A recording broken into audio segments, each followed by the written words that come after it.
All right. Good morning, good afternoon, good evening, wherever you may be. And welcome to another episode of The Week in Culture. My name is Brian, and I will soon be here with John, the problematic white guy. I'm sure that he'll be joining me. I've sent the link out to him already, and I'll just add him when he pops in. No big deal. I just didn't really want to be too late. So I just thought I would just get ahead and get started.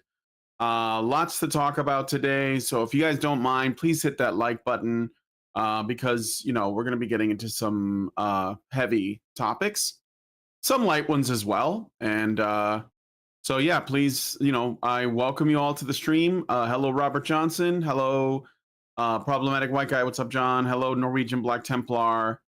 And anybody that's watching over on X, Rumble, or YouTube. All right. So, I guess we will get started here in just a minute. I'll give you guys a quick summary of what we're going to be covering today. Because this is a cultural channel, I try to stay overtly away from politics, but the truth is that any kind of moral prescription is in fact political at the end of the day, and so we can't really just avoid it. And that's one of the things that I've been saying. No, you're not.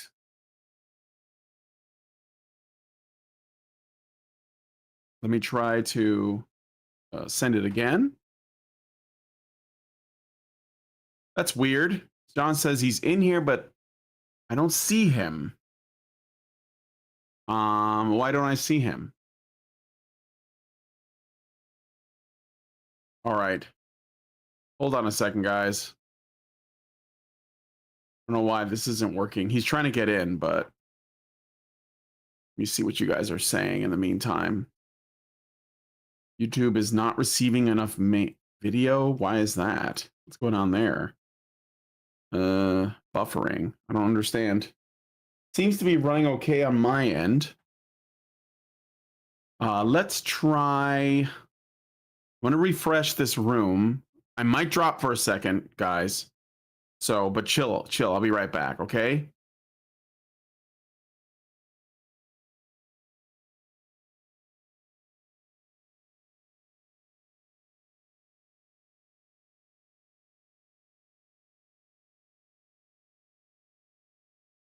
All right, I'm back. And let me try to send it out to John again. I may have to create a new room and send it. So if not, then I'll just make a new room and I'll be right back. It'll just take a second.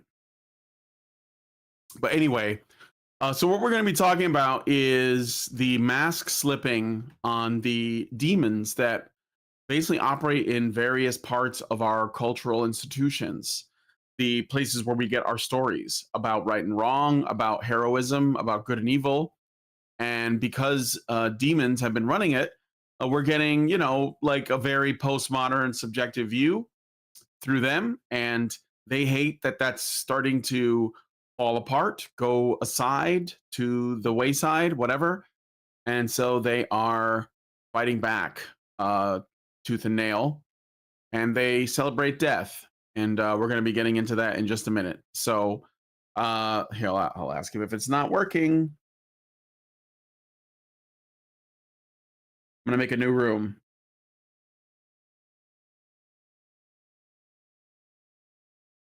I'm sorry, guys. This is super frustrating, but it's not unfixable. So let's do that. I will hang up here, create a new room, and we'll do this over.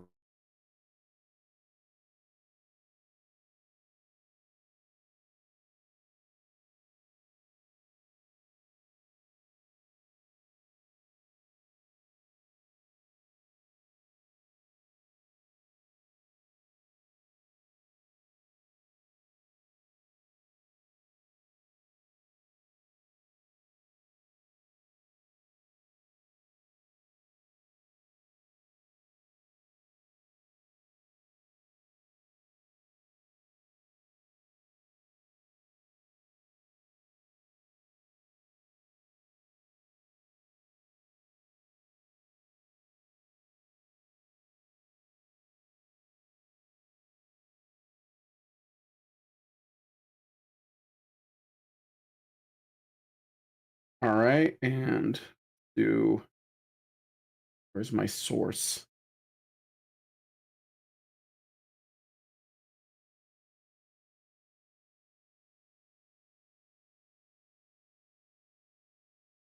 Okay, should be good. Just waiting for John again. YouTube has been flaky. It's not YouTube. It's not YouTube. It's I guess when I normally I send an invitation to Video Ninja, which is like the sort of video program I use. And I guess John ended up in a separate instance of it, or he hasn't tried to get in or whatever, but I'm in there. So okay. So we'll see if it gets on. I'm gonna go ahead and continue because I don't want to waste any more time. So hopefully he pops in and we get this figured out. So we're gonna be talking. Let's get into the stories. Oh, John's sending me a message. Let me see what he says. Yeah. Let's see. I don't know why he's not getting in, but okay. So we got to talk about Charlie Kirk. You make new rooms like that, guy. You take $300 a month for rent. Times is tough. Yeah. So it's a new instance which I made, and I don't know why it's he's not able to get in. I don't know if it's like an internet thing, but yeah, it's weird. Number of outbound connections 3, audio streams 2, audio video streams 2. So why? Well, whatever. I'm not gonna sweat it. Just keep trying to get in, John. Use the password and just drop the link. And make sure you're using a Chromium browser if that could be an issue too. You should be able to get in because I've done this before. So many times. Okay. So if you guys don't know already, on September 10th of 2025, Charlie Kirk, who was a sort of a conservative activist that had, oh, there he is. See, I knew it. What happened?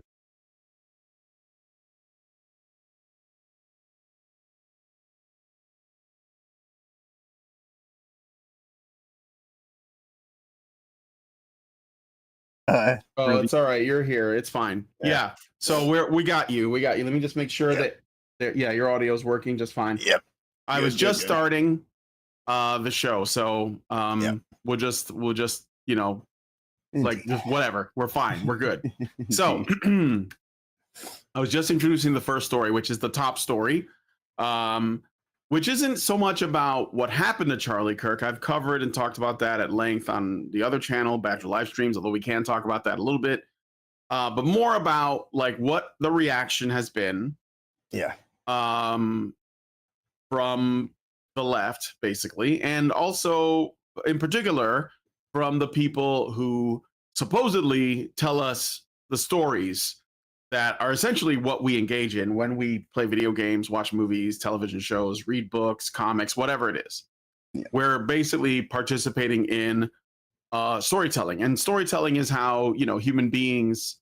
That's how we pass wisdom and information, and sort of like prescribe, the best way to live, what is right and wrong, what is good and evil.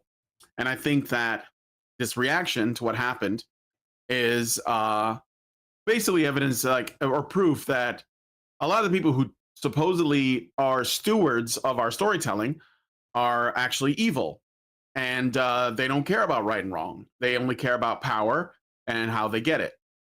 Right. And so, like, I was just starting to introduce the first story, which is the reaction to Charlie Kirk's assassination. And I was explaining who Charlie Kirk was. But basically, he was a political activist that specialized in essentially going to college campuses, not always, but like that's mostly what he's known for. And he sets up a table, and I think it's like "Prove Me Wrong" or something like that, which is essentially taking inspiration from Steven Crowder's "Change My Mind" series, which, by the way, the reason why Crowder stopped it was because he was being attacked and his life threatened a lot. And he was like, well, it doesn't seem like it's all that safe to do this, especially because he was going to be a father and he was worried about, what might happen if something happened to him. So he kind of like stopped doing that. So Charlie Kirk sort of, picked up the torch and was doing it everywhere. And he was a pretty moderate guy. Like people call him like a far right or whatever, but he was actually very moderate. He was trying to get people to come over to his side. He wanted to help Trump get elected. In fact, he did. I believe he was responsible. At least some people say he moved like the youth vote like 9 points or something in Trump's favor. So it wasn't like he wasn't effective. And I mean, I think the fact that he was effective is the reason why he was murdered or assassinated. So, anyway, he was assassinated on September 10th, 2025 at Utah Valley University, and this triggered a swift and polarized backlash within the video game industry, of all places, where developers' social media responses quickly escalated into a broader culture war. Well, really just like another front of the same culture war. Several high-profile studios faced intense scrutiny after employees posted content perceived as mocking or celebrating his killing. At Sucker Punch Productions, senior character artist Drew Harrison tweeted a joke comparing the shooter to Mario, implying Luigi knows his bro got his back, which was amplified by anti-woke influencer Mark Kern, leading to Harrison's firing within 24 hours. So when they made that joke about Mario, what they're referencing is Luigi Mangione, the guy who killed the United Healthcare CEO, which, by the way, even people on the right were celebrating. And I warned against it. I said, no, this is bad. You should condemn it totally. I don't care who this guy is. I don't care what you claim he's responsible for. That's not the way we do things. Because if you applaud the murder of, big billionaire CEO guy that you don't like, you're also applauding the murder of anybody you don't like. And that's the problem, right? And we have to stop doing that. So yeah, because the guy's name was Luigi, they're like, well, where's Mario? And they hoped that the guy who killed Charlie was named Mario too. They made a joke about that. Anyway, so Sony confirmed the termination, citing it as a violation of company values against celebrating violence. Similar incidents hit Microsoft-owned Blizzard, where leaked internal chats revealed that the staff toasting Kirk's death. So there were people at Blizzard toasting, quote, Kirk's death with phrases like "nothing was lost," prompting Elon Musk to publicly tag CEO Satya Nadella and sparking boycott calls against Xbox Game Pass. Other studios, including Bungie, the Coalition, and Void Interactive, the makers of Ready or Not, saw employees liking or posting celebratory content, with Void's community manager fired for stating nothing was lost in response to the news. Developers like those at Bethesda briefly posted and deleted satirical videos mocking the tragedy, fueling accusations of leftist infiltration in AAA gaming. It's not they're not infiltrating it. They basically run it. Right. What are you talking about? Infiltration was like 20 years ago. Yeah, for real. Like the 60s. Try that. Right-wing commentators, including Mark Kern, Grums, framed these reactions as evidence of the woke mind virus corrupting the industry, liking it to broader complaints about gay and woke games and calling it for mass boycotts of titles like Ghost of Yotei and Helldivers 2. Ironically, the latter referenced in casings found at the crime scene inscribed with in-game memes. Now, I'm not for necessarily boycotting Helldivers 2 because I think it's a problem with the community, but not the player base, and I don't think the developers either. But like this is the problem when you are like you have like a large team, you're gonna attract some woke people, and it's hard to say like how you can filter that attitude out. So what I said, there was a Void Interactive, the guys who created Ready or Not, I believe, they issued a statement after this came out, and they were like, we're going to fire this person. Let me see if I can find it here.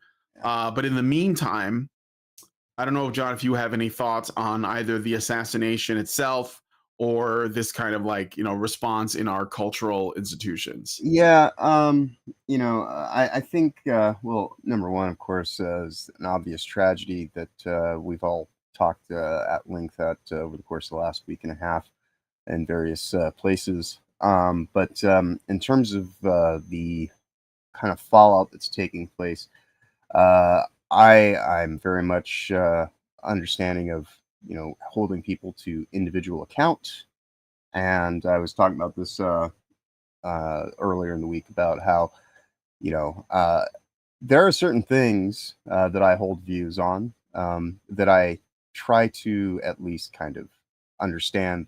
There's time and place for certain kind of things. I like you can express yourself in public without necessarily uh, going all the way in on something that might be better left to private conversations in a more um, kind of off the front page kind of role is ultimately I much like Charlie Kirk, I do advocate for free speech. If you want to have your bad takes, by all means, I'm not going to stop you. But when you promote uh, an idea of consequence culture for years upon years, saying how people should lose their jobs for not getting experimental drugs that ultimately turn out to be genetic bioweapons, used against you.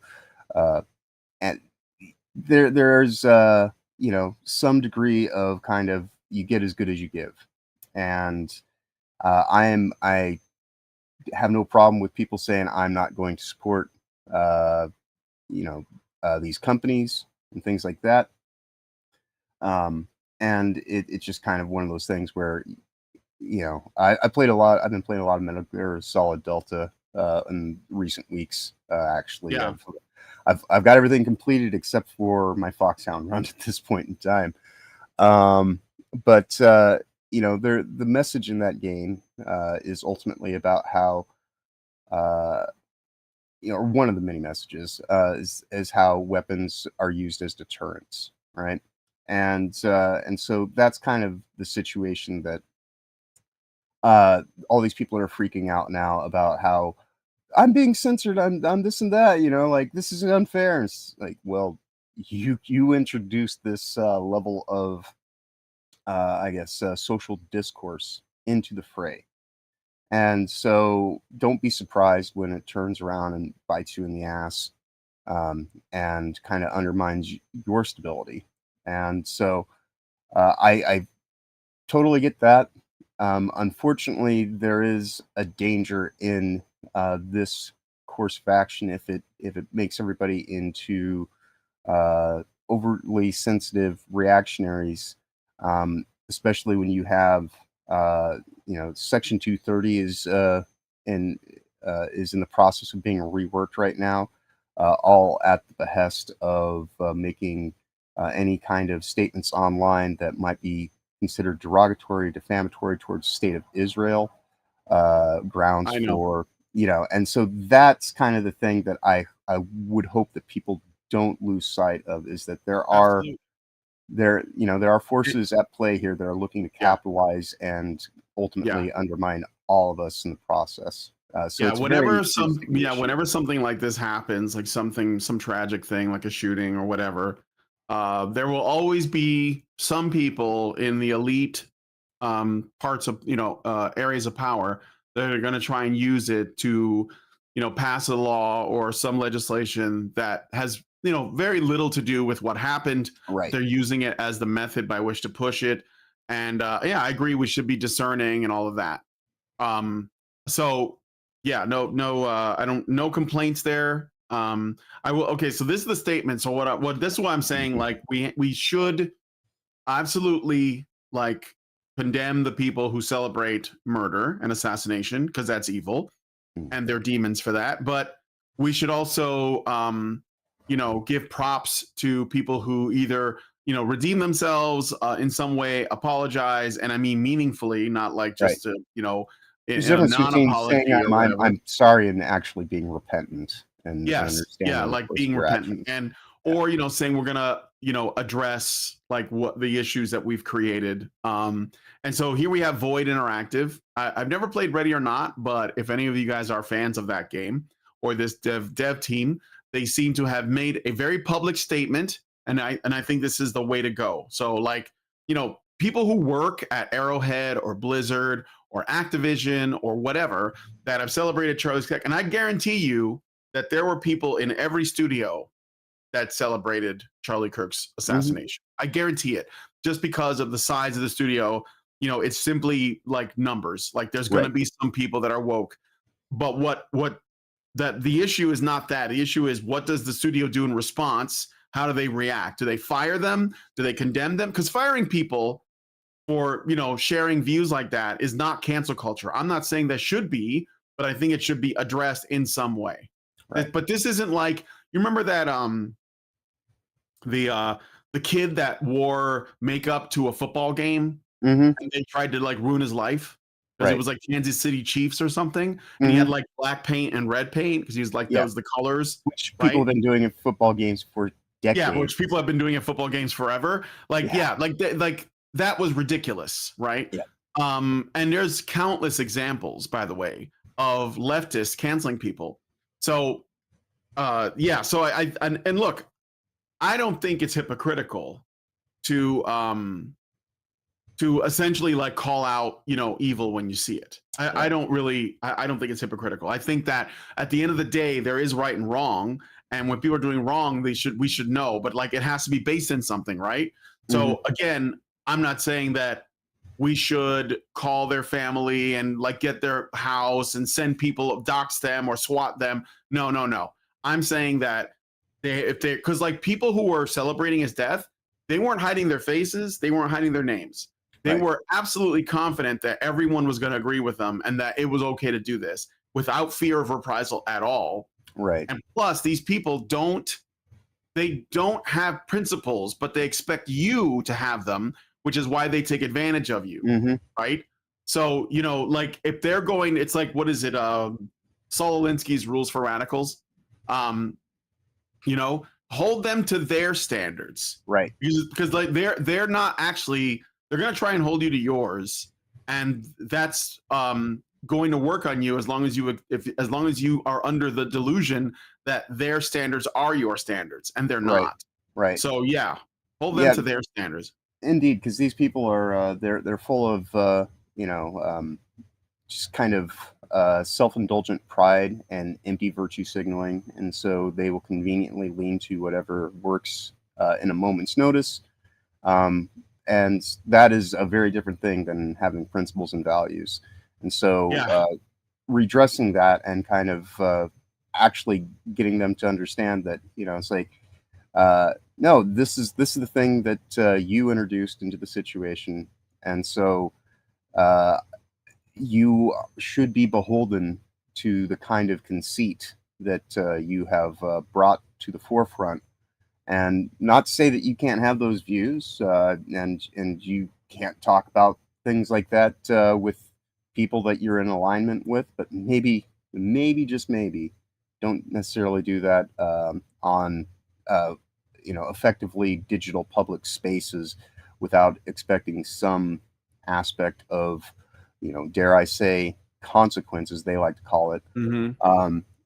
But it's a very interesting situation that is going to evolve, I think, unfortunately, in ways that are going to get, away from the actual legitimate point that people are trying to make in terms of, holding the individual to account. And if it is a business account that's doing this, then, and you're doing it while advertising more or less where you work and this and that, then don't be surprised when they want to disassociate from your employment with them, because ultimately your individual opinions and views are that, and if you are going to compromise the state of affairs for the wider organization, then that's going to be one of those things that will probably be the end of your employment. And we've seen this happen for various reasons, throughout the last few years. And unfortunately, a lot of these people that are now having to deal with the consequence don't take the time to realize that they went through looking for problems and Yeah. outright, like, digging into people's past and trying to bring stuff up that has no bearing on the particular moment. Because, and that's the thing too, is it's like, if you want to hold these opinions and say something about it publicly, time and place is probably something that you should, at least try to keep in mind. I know that, recently Comedy Central decided that they were going to take the Charlie Kirk episode that recently came out Do you, out of oh, did they take it down? well, they said that they were going to take it out of play, and they weren't going to rebroadcast it. But then people from Charlie Kirk's his producer on his show said, "No, don't do that. That's not at all what Yeah, what Charlie this is." Kirk didn't. He watched it. He thought it was funny. Right, right. And so Yeah, that's the thing is, it's like, um, you can't just paint things with such a coarse brush. Um, these things, they do require some level of actual discernment and care when things are being dealt with, because otherwise you do run into the danger. Because I'm surrounded by people right now that I think have been to some degree, like, and this isn't everyone, but there are some people that are starting to get into that kind of reactionary phase, and it's like, you don't become the very thing that you were complaining about.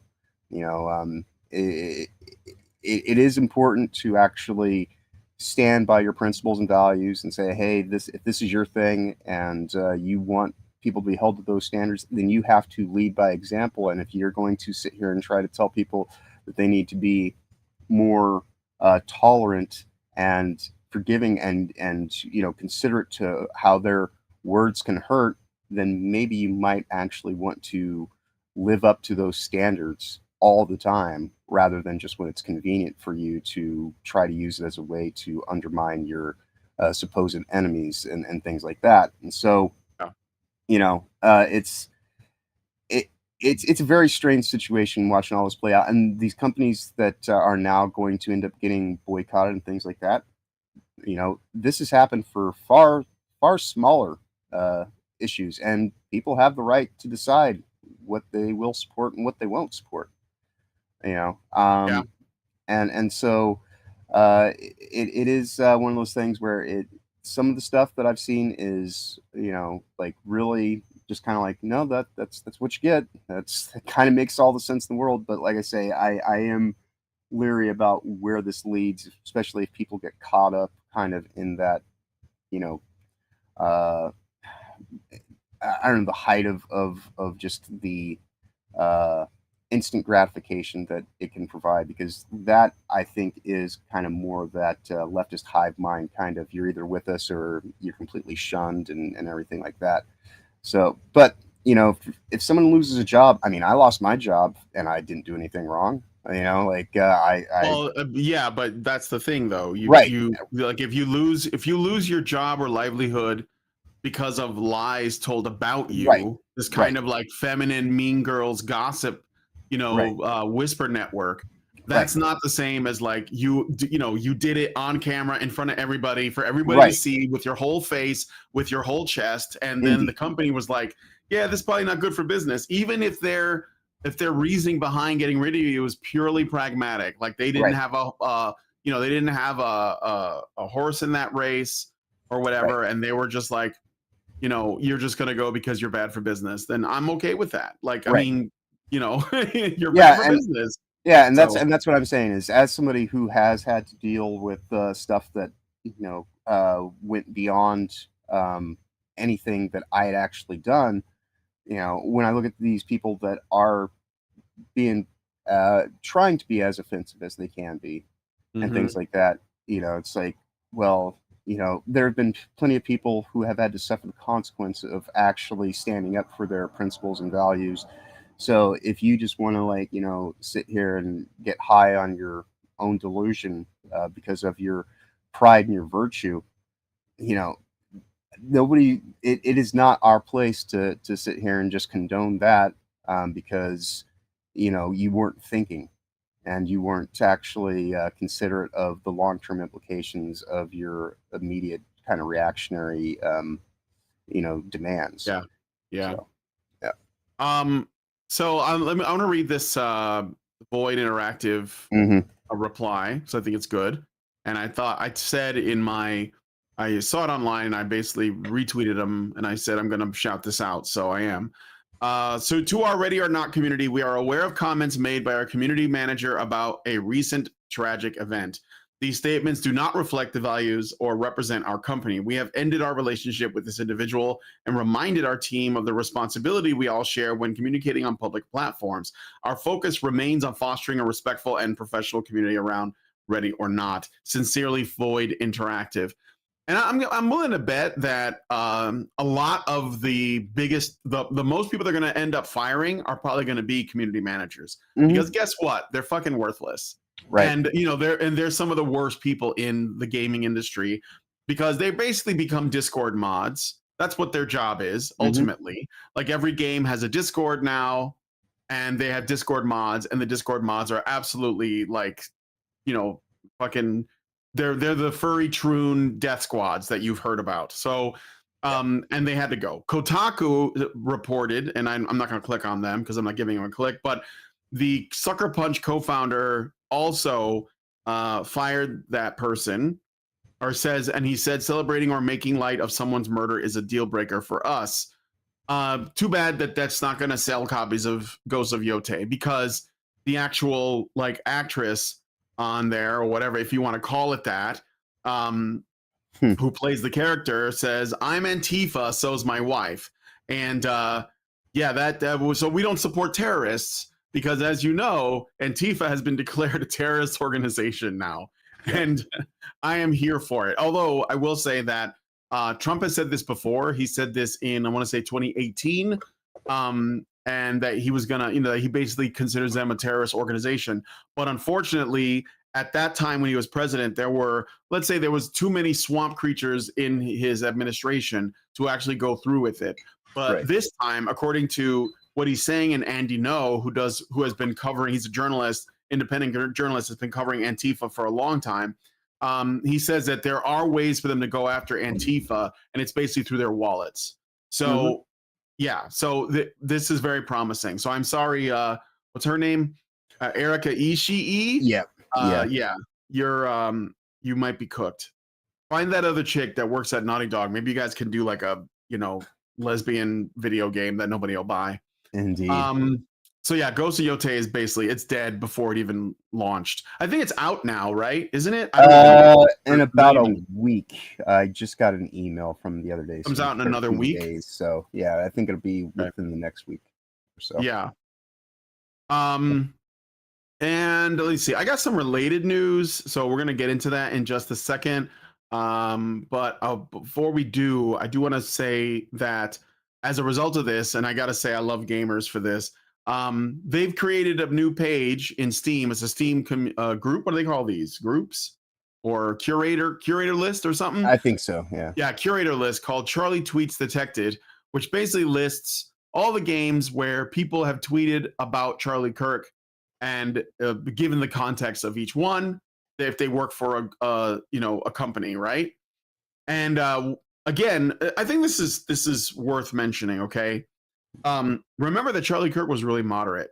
He was actually moving towards being more compassionate towards men's issues as time went on, because he saw over time that there was like the sheer volume of people who came to his events, who talked to him, who were looking for help and guidance, were men. And he's a young guy. He was 31 when he was assassinated, which I'm going to keep saying that way because I think we have to recognize that that was a murder or an assassination and not a killing or a joyous. What did the media say that like it was like a fan someone was like celebrating guns and I was like, are you fucking kidding me? Yeah, I think I have it right here.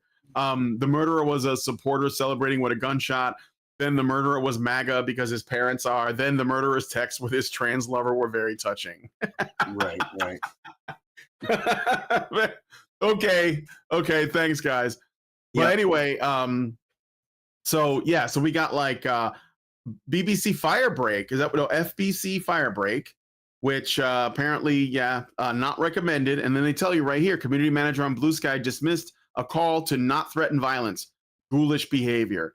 And this is the thing that's, it's kind of a plus about Blue Sky too, by the way, because they created an echo chamber. And so they're in this echo chamber and they think they're safe to say whatever they really feel. And so they do it because they get, another reason why they do it, by the way, is that they get a lot of pats on the back and congratulations from all their buddies on Blue Sky. So they're more encouraged to do it more because they feel like they're this correct, right? Right. And these are people who they hate their lives, they're nihilistic, they're godless, they have no future, like they don't think there's a future, they don't think anything matters. Right. So they just kind of lash out at the world, and they're looking for people who will acknowledge their greatness. Right. Because they're narcissists. And so on Blue Sky, everyone, it's a circle jerk of everybody kissing each other's ass because they're looking to get their asses kissed in return. It's like women on the whatever podcast panel all like saying that the other women are tens. Oh, you're all tens, ladies. You're all tens. Even like the fucking Jabba the Hutt creature sitting at one. She's a 10 though, guys. Lizzo is a 10, but don't compare me to Lizzo. Right. So, exactly. Yeah. So anyway, so this is the good thing about Blue Skies. They'll be honest, and then we can just go there. You can make I haven't done it yet, but I've been thinking about making like a fake account and going there just to see what's going on. Right. Yeah, Firebreak, BBC Firebreak, State of Decay 2, narrative contributor reposted comparison to victim as 1940s dictator on Blue Sky. I don't know who they could be talking about. Another Blue Sky post. Quake. Sorry, guys. There's some of these game franchises are going to be people you really like. Night Dive Studio head when Trump was pew-pewed that supporters deserved it too. This rhetoric is what I'm trying to put an end to. Yes. And that's another thing too. Do you guys remember, John, do you ever see Terminator 3? Yeah, I actually think it's... what? Well, I was going to say, I think Terminator 3 is one of those movies that probably takes a little bit more guff than it probably should. I think the fact that I agree. I like Terminator 3. It's obviously not as good as the first two, but I don't hate it, and it's definitely better than the ones that came after. Indeed. And they had the balls to end on the bombs. Yeah, like Armageddon happening no matter what. I thought, it was pretty awesome. Like they couldn't avoid it. But the reason why I'm bringing up Terminator 3 is the way that they justify the Terminatrix is what they called that female Terminator that was sort of like a mix between the T-800 and the T-1000. Yeah. What is it that when the Terminator rescues the sort of adult John Connor or the girl Claire Danes' character? I don't remember her name. And what does he say? When they say, well, why are you here? I thought that we, averted Judgment Day. Do you guys remember? Anybody remember what the reasoning behind Skynet was? So I'll tell you. So Schwarzenegger's character, the Terminator in that movie, says that because Skynet couldn't get to Charlie Kirk, couldn't get to John Connor, they instead went for his lieutenants and his closest associates instead. And the Terminatrix was going back and taking out the associates so that John Connor couldn't form the resistance to Skynet. And so them killing Charlie Kirk was basically them not being able to get to Trump because they've tried to take him out at least twice. There are reports that there were other attempts that didn't really get that far. Like there was somebody on the Mar-a-Lago estate or something. I won't count that as an attempt, although I think you could make the argument for it, but that doesn't matter because it did try twice and they got really close once, which is why I'm wearing this shirt today. So they just said, well, just go for the people who he's close to. And Charlie Kirk was close to Trump. So you can say that, well, this is like a lone actor or whatever, this furry troon loving guy, whatever. But it doesn't matter, although I think you can make the case that it's not. It doesn't really matter because ultimately they see it this way as well. Like when this happens, they think it's fortuitous. And I know you've seen the videos, and we can look at some videos of nutty people, mostly women, celebrating his death. and we can get into that, but if you guys want. But yeah, so when the guy at Quake says, supporters deserve it too, then that they're telling you, like they think that it should happen Right. to people like Right. me. That And they that's just, it should escalation. happen to John, even if John would say, "Well, look, I'm not like the hugest fan or whatever." It doesn't matter. You're basically a target because Oh you're yeah. not them. So like Right. that makes you a target, right? So Right. Yeah. um, Yeah. You either have to drink all the Kool-Aid, or yeah, then your purity is called into question. And if you're that, well, then clearly, you know, and that's the weird thing is, yeah, when you deal with these groups that are all about marginalization, these collectivists, they they sit here and they talk about like, oh, I have a problem with racism, and and all this kind of stuff, and it's like you are the ones that are coming together as groups and getting away from individual accountability, yeah, and making the world more marginalizing. And the great thing about once you're somebody who believes in marginalization is there will always be new people to fill into the margins as you clear out the old ones. And so yeah, it's uh 100%. because I know amongst the people that I interact with here on the various channels that I'm a part of, my views are my views, and I respectfully, have certain points of agreement and disagreement. But that's the whole point of actually being able to have conversations, which Charlie Kirk uh, work and mission was all about, was being able to actually kind of try to find something a little bit more um, workable in common ground, because people will have differing viewpoints. But just the fact that I, stream with the people that I do would be enough for any of these people to be like, oh, well, fuck this guy. He needs to be dealt with in the most brutal of terms. And, that in and of itself kind of goes to show their lack of humanity and their Yeah, belief in individual accountability and things like that. yeah. So, yeah. So yeah, Doom. There was a reference. I think they reference it with a clip from their Indiana Jones game. Um, Quantum Break. Community manager on Blue Sky dismissed a call to not threaten violence, ghoulish behavior. Hive swap. So yeah, it goes on. So if you guys aren't already on there, that's a shame because I was actually interested in the thing. Night Dive Studio head when Trump was pew-pewed that supporters deserved it too. The rhetoric is what I'm trying to put an end to. So it's the same. Right. Developer, System Shock 2, Generation, Exile. And there are also like recommends as well. Like, some are recommended for backing out. Marathon, nobody was going to buy that anyway.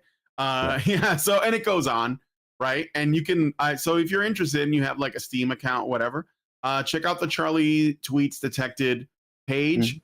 because I think that it will help. It's just like Sweet Baby Ink Detected, it's the same Right. tool. Just use Right. it like that tool or Right. DEI detected, And if you're a person who doesn't want to support, organizations that, um, you know, hate you. yeah, employ these kinds of people and viewpoints, and you have every right to make that decision for yourself. Yeah, Because very we're not simple. yeah, we're not sitting here saying that these businesses need to be outlawed or just completely defunded entirely.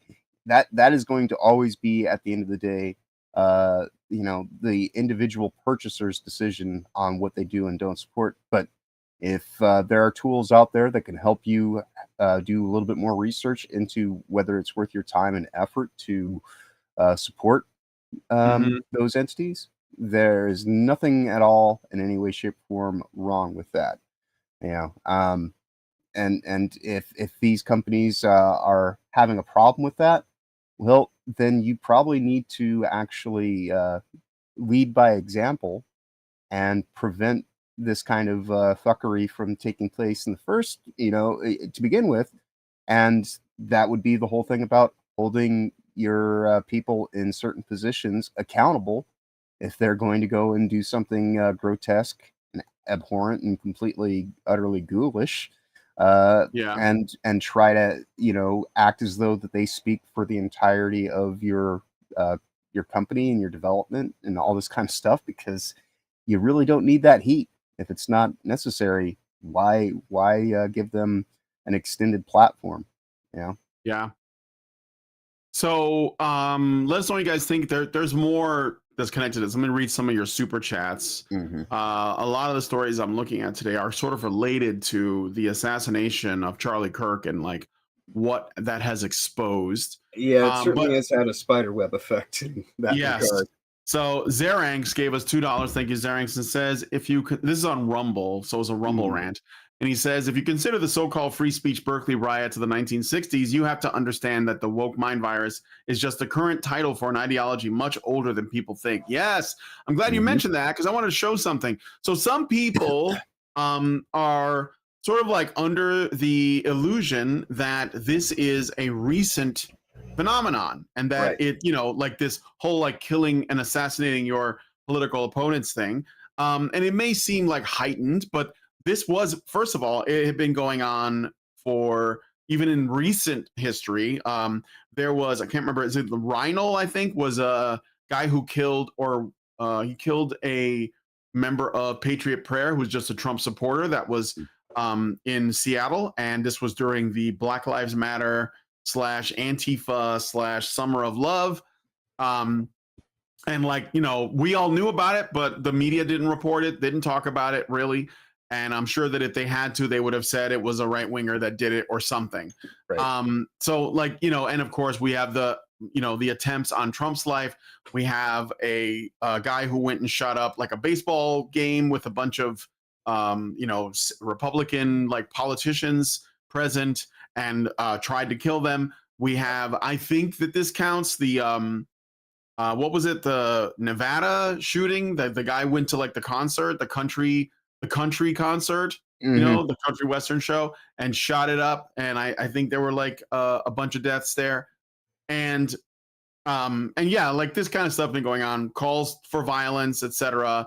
And that's also, by the way, as I have been saying for a long time, censorship is basically just dress rehearsal for murder because if they can't censor you, then they'll kill you. Like first they try to censor you, and then they try to ruin your life, and then they try to like make you poor and broke and friendless, and then they try to kill you when nothing else works. Yep. So, and that's one of those things that I'd said in the last week and a half is that I don't have any problems with if you're a lesbian, if you're gay, if you're bisexual. I think you're a little bit greedy, but that's that's nothing wrong with that.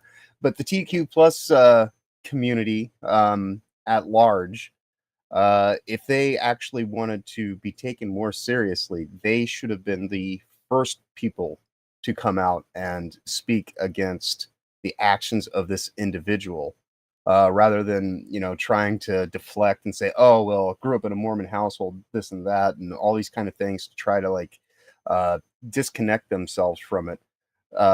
It is pretty obvious that because I grew up in a Mormon faith-based background. A lot of my friends are and things like that, and growing up, and one of these interesting aspects of Mormon families is they're either very tightly knit and very dynamic in their care and consideration for each other, or they're highly dysfunctional and very repressive. And if there's certain aspects that come into play, they will generally either kind of be ignored or shunned away and all this kind of stuff. And so with the shooter specifically, uh, him being a gay man, obviously, uh, was in such repression towards it that he finds himself in a relationship with his boyfriend who's getting transed up, so that ultimately, probably he can sit here and put on the blinders of, well, this isn't gay, this is a woman, this is a trans woman, and it's like, no, you're just gay with a whole bunch of extra steps, and if you can't deal with that, going and killing someone is not the way for you to make any kind of inner peace and come to terms with your own failings. And that's where if people want to actually be taken seriously beyond their radical extremists, then they need to be the ones who actually take the time to say, hey, this is not what this is supposed to be for. But then again, we are talking about the people who've gone to great lengths to live out loud and try to put things in people's face intentionally to make everyone uncomfortable rather than to just have their own livelihoods in the privacy of, their own time and just, have equality. They continually look for this concept of equity, and equity is vengeance, and they want to have extended privileges and the ability to not be held accountable to a standard that should be common ground for everyone. And so, Yeah. yeah, if you're not going to take the time to do your own kind of community watch, so to speak, and take care of your own broader community because of the actions of any one lone individual, then don't be surprised when your collectivist mindset has to take on the collective backlash. Yeah. Yeah. Thanks for still talking about Xerax's super chat or rumble Yep. rant. So yeah, this is the Weather Underground. So this is like something that I bring up every so often to remind people. And they were wanted by the FBI. This is they had members like Professor Angela Davis, who is now, this woman was a communist criminal that had to flee to another country for a while. She's from the 70s. Now she's a professor at fucking Cambridge. Okay. Like, just saying, American political activist, philosopher, and author. I think that our trans furry lover guy Mhm. was radicalized by school. I mean, that's what I think happened. I don't Certainly think that, accelerated, yes. yeah, I don't think that being raised by Mormons or Christians is enough of a rationalization, because young people raised by Christians all the time, and they Right. don't, assassinate like Right. political activists that just want to have a conversation. Right. So I think it was the school that did it, because there was all this rhetoric around, like, basically, if you call someone a Nazi for like 15 years, at some point, some unhinged lunatic is going to take it seriously, Yeah. and they'll And call you a Nazi for any reason. yeah, and to the point that So I was making, his dad, after talking to, they call him a pastor, but if it was in the church, that would have been more than likely a branch president or someone under that actual banner. But pastor works for general parlance, I suppose. yeah, Their response was, "No, you need to turn yourself in, and if you're not going to, then we'll do it." That is someone doing tough love and saying, because I assume that, heartbreaking as it may be to find out that your son committed such an act of sheer violence and ultimately an extreme sin.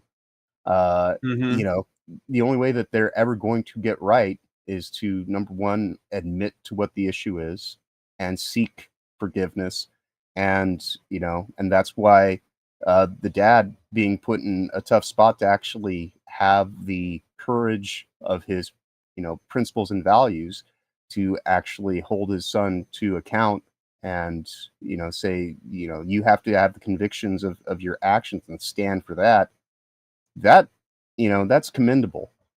But all these trans groups sitting here trying to disconnect themselves from a thing that they helped kind of foment and bring into existence, just goes to reinforce their disingenuous nature and ultimately their inability to actually try to actually exist in reality with anyone that isn't, completely on in their hive mind collective weirdness, you know? yeah.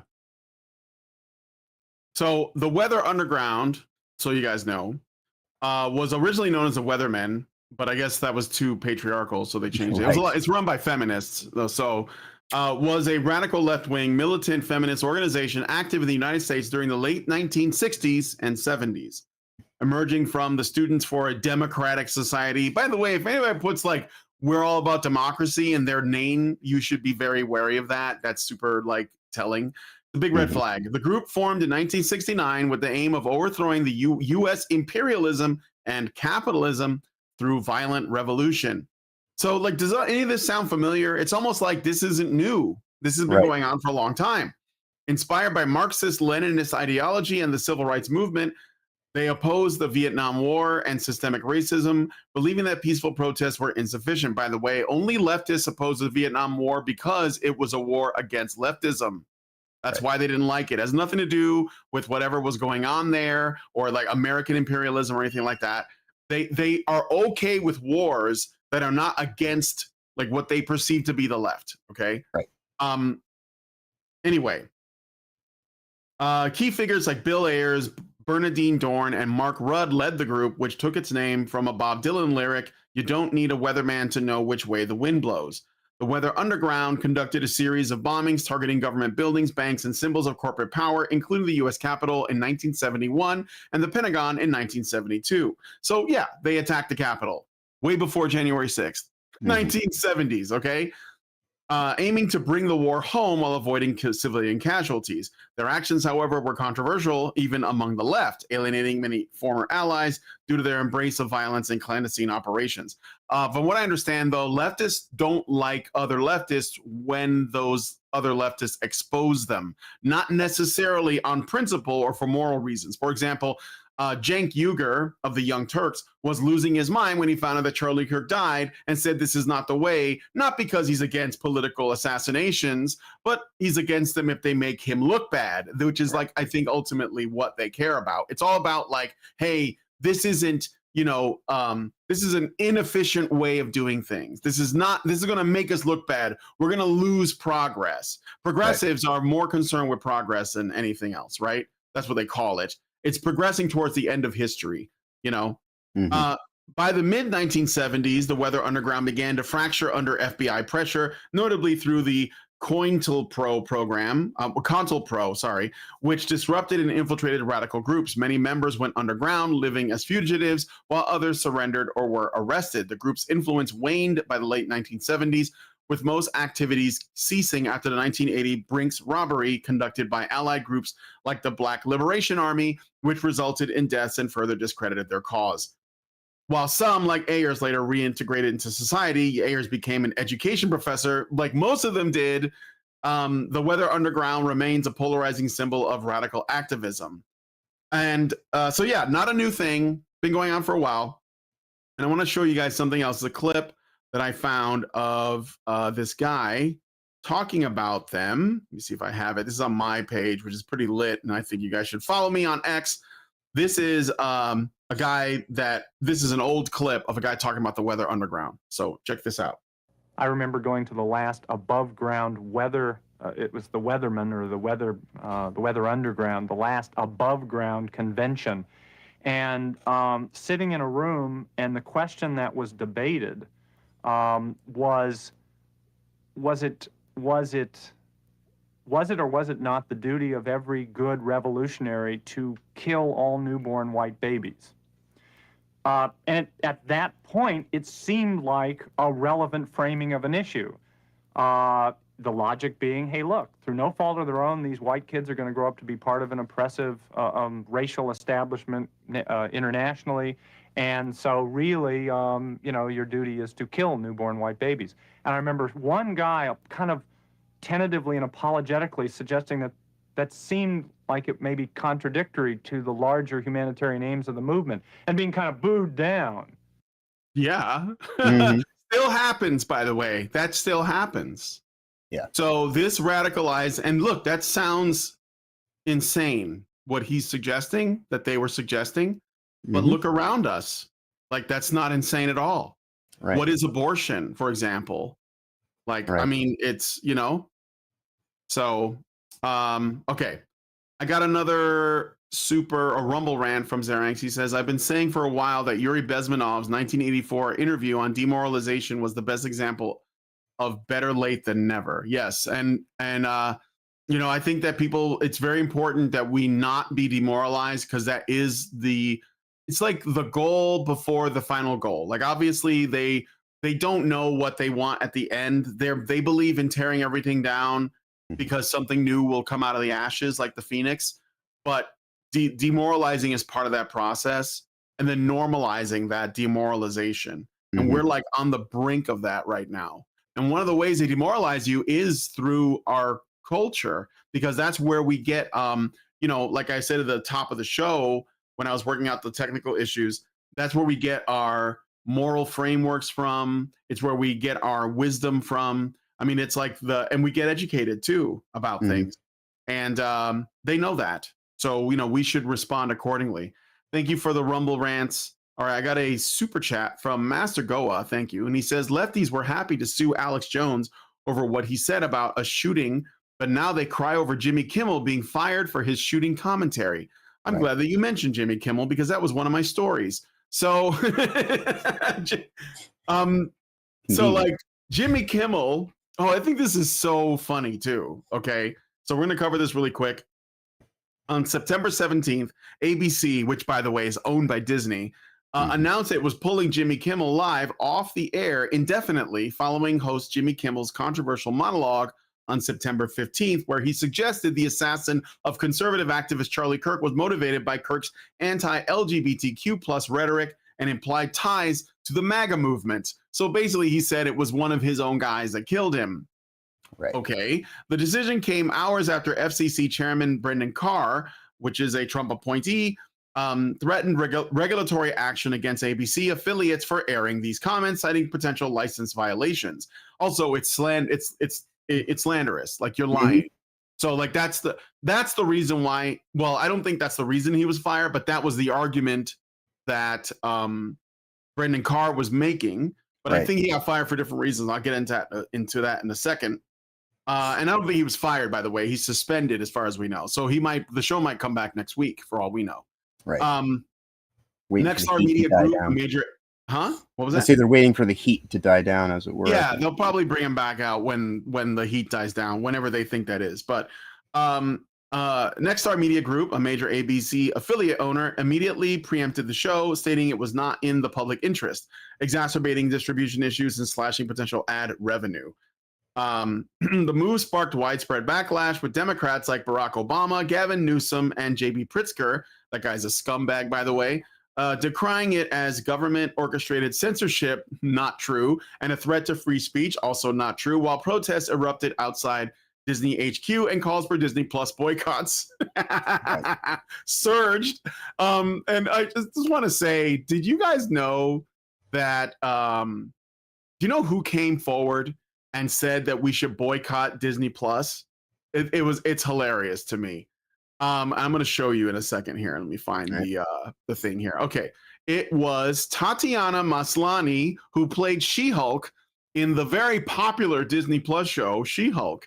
She said she urges fans to cancel their Disney subscriptions after Jimmy Kimmel's suspension. And I was like, I thought you're the reason why people canceled their subscription. Right. But again, like, this just goes to show the cannibalistic nature of their mindset. No one is safe, even within their own ranks. And ultimately, you're not revolutionary enough. You're not, just completely, if you have any kind of, because I'm no fan of Disney, but I can totally understand them saying, hey, you recorded this on this day, this information has come out. We live in a time, like, quite literally, like, we can bring up chats on the screen and all this kind of stuff. And, we're just dudes on the internet, right? And so when you go and say something that is outright false, and then commit to just kind of be like, no, that's what we're putting out, and you're not even going to try to disclaim in light of new evidence or anything that goes counter to your suggestion, then it goes to show how disingenuous you were in the first place. And so a lot of affiliates don't want that association. And again, this all comes down to, taking some level of accountability. And if the wider group that you're being invested in by is sitting here saying that you are the one that is compromising that investment, then it's not them that has to give in to you. It is, you either need to learn to kind of, be a little bit more diplomatic and also just accountable to your misdeeds and your missteps, or suffer the consequences. And that's basically what is happening here with him being suspended for the duration of however long that plays out. But yeah, like it is funny that it's like Tatiana Maslany was yeah, like, because "You guys we should mentioned cancel your." J.K. Rowling on here I'm sure we time and already time canceled. again. I never who had is- one, but go ahead. Right. But we mentioned J.K. Rowling being a pretty ardent leftist in most terms, but because she stands by the Disagrees on one issue, literally the only common one sense issue. that Yeah. women are women and men are men, and it doesn't matter what you look like on the surface. It's what lies beneath that actually kind of is the thing that determines who you are in this world. Yeah. And She's basically just Julie Bindel. right. So, she was a absolute like fucking hag. But anyway, so yeah, rest in peace, Wheezy. Remember when Jimmy Kimmel said that for the people who didn't want to get vaccinated? Yep. So yeah, this guy's a piece of shit, and I'm not sorry. He's still a fucking millionaire, and he's not even fired. And by the way, his show, I forgot to mention. I was gonna mention it though. It didn't get.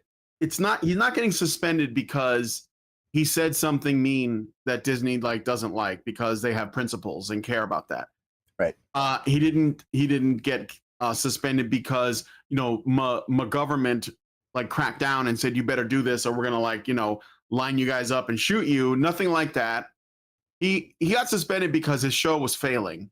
Nobody was watching it. Did you know what his average viewership was on his show, Jimmy Kimmel Live? It was like 100,000. Mm-hmm. Like, there are people on YouTube that have more views than that. Lots of people, in fact. Legacy media is dead. This is just the last vestiges. So we got Stephen Colbert's gone. Jimmy Kimmel's gone. What's next? All that's left is Seth Meyers and Jimmy Fallon. Jimmy Fallon. And those guys are way less popular. They're not even up there with these guys, right? Right. So I think that Letterman had Letterman and Leno were actually kind of happy that this happened. So I know that Jay Leno, I understand that he's pretty based, although he hides his power level. So yeah, but probably because again they've been these guys are very they're veterans of the Late Show thing. But yeah, so Jimmy Kimmel's gone. Don't care. I'm sure he'll be fine. He's fucking rich. He'll be fine. And what else? Oh yeah, and then you have the leftist media. They're trying to do this thing where it's we are all Jimmy Kimmel. When Charlie Kirk died, and people were we're all Charlie Kirk, because the truth is Charlie Kirk was very moderate, very normie. He even wasn't against video games, which is sort of something that we kind of expect out of right wingers to be kind of video games are bad because of whatever. He wasn't even against it. He actually said that there are a lot of benefits and that he himself plays video games. I tried to find out what he played, but I couldn't find anything. So he wasn't even against that stuff. He was very much a moderate guy, and they killed him for being moderate and effective. So well, I think he has the good sense to know, like most people should, regardless whatever influences you in life. Ultimately, you are an individual to be held to account based on your own actions, not your influences and things like that. So for sure, and that's the big difference here. I know there was a lot of people suggesting that streets were going to burn and all this kind of stuff, and it was going to be a reaction much in the way of the BLM Summer of Love protests and all that kind of stuff. It's no, that's not how. This is far more surgical and precision in its aims of finding people that are individually accountable and not just going and destroying property because you're having a tism or that you're put out by recent events and things like that. So it's a vast contrast to the way that these hive mind groupings will go and just decide to destroy everything rather than to actually do any kind of internal accounting and go to the source of the situation and try to work it out there. So I will say that is one thing that I have appreciated in this past week is the few people who were suggesting that there would be retaliations, reactions, that they were ultimately proven wrong, because that's what I was saying to them at the time. It's like, no, I don't think that you're going to see that level of reactionary response, because that would only further undermine the point that this man was making, and the legacy that he leaves behind. Quite honestly, is more about important for now that there's open space for other people to carry it, to pick up that that responsibility and hold it in your own hands. And the more that we do that, the more that legacy is strengthened. But if you just go and abandon what he was working towards, then that is a giant insult and slap in the face, and only further galvanizes the people that wanted to put an end to his life. And so it's courage. Like I'm paraphrasing one of the things he's quoted for, but courage is a long, rough road to travel, and it is far easier to just give in to self-indulgent, kind of instant gratifications and things like that. But that is not courage. That is a sign of weakness, and just by any means necessary. If you don't have some level of, because I mean the whole concept of individual freedoms in a larger framework of a social setting is the idea of harmonious discord and respectful disagreements and things like that. It can't just be all or nothing, and that's where the left and these kind of hive mind sets tend to fail, is that you have to drink every drop of the Kool-Aid, and if you don't, then you're the one who's going to be decimated and erased, and they're just going to keep on pushing forward and act as though they are sacrosanct and beyond any level of reprisal. And if you're not willing to be at that level of insanity, then you're clearly it doesn't matter how much you do for them, it will never be enough. So yeah. Got another Rumble rant from NovaFan21 for $1, and he says, "What frustrates me are the cowards claiming the right somehow lost their principles and are just as bad as the left. Wake me up when Trump voters set tons of buildings on fire like BLM did, or Antifa for that matter." Yeah, I mean, that's the thing. That's the trick. They say, "Oh, you're being a hypocrite because you're abandoning your principles," but they don't have those principles.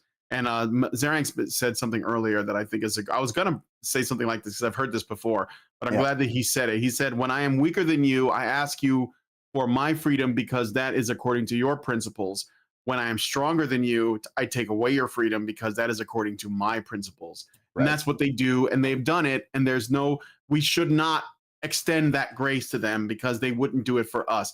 But be ready, like, again, if they come in repentance and they actually see the error of their ways, then that's a different story. But I will tell you this, there is a rule, there are 3 rules when it comes to dealing with these people, whether you call them progressives, leftists, feminists, communists, socialists, SJWs, woke, whatever. It's all the same thing. Number 1, they always lie, and they take it out of context. They do it on purpose. They do it to destroy your reputation. They do it because they think it's efficient, okay? 2, they always project, so they always accuse you of what they're doing, and they use it to try to control your behavior because they don't care that they're doing it. They think the ends justify the means, but they know that you care if you're doing it, which is why they project and they tell you that's what you're doing. And then lastly, they always double down because they don't have any humility. They don't have the ability to ask 2 simple questions, or at least say 2 things. 1, I don't know. 2, I was wrong. They don't even ask themselves if they're wrong. They know they're right. And it comes down to a need or desire to feel superior in some way because they're actually very insecure, and they're it's not even paradoxical that they're narcissists, because a lot of insecure people can be really narcissistic too because they think they deserve more. I would say that is the core essence of a narcissist, is insecurity. Is deserving, right? Yeah, insecurity and deserving. So Anyway, so yeah, that's what they do. So I don't really. I hope that they figure that out, but I don't. I wouldn't hold my breath because that's not easy to do. Right. So, then Master Goa, thank you, Just ask Master George Goa, Floyd. gives us a super chat and says, "Yeah, Jimmy, put the fries in the bag." Yeah. Gives us $5 and says, "People fail to understand that the parties represent forms of government. Dems, by their very nature, want to destroy our republic by ushering in a democracy." Yeah, I mean, they call themselves Democrats, but ultimately, the difference between the left and right in the United States is not the same as the difference between the left and right in other countries like Europe and Canada. Mm. We have more of a federalist versus state rights conversation. At least that's what it was in the beginning. Right. So you have people that were more interested in the federal government and people that were more interested in states governments or states, sort of governing themselves. Right. And Decentralization versus centralization. yeah, and decentralization versus and the left. I wouldn't say Democrats. I don't like to say Democrats and Republicans because I don't think that's a complete enough idea on the philosophy. Plus, you have like rhinos and like neocons and neolibs, and it gets really like messy. But if you just look at the philosophies of left and right, leftists are more interested in using the state to solve problems. And if you take that to its logical conclusion, it's basically totalitarian. And the right is more interested in less, involvement and relying on self-sufficiency.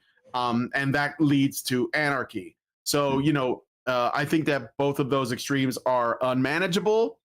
I do think that centralized government is going to get more people killed because it is ultimately authoritarian.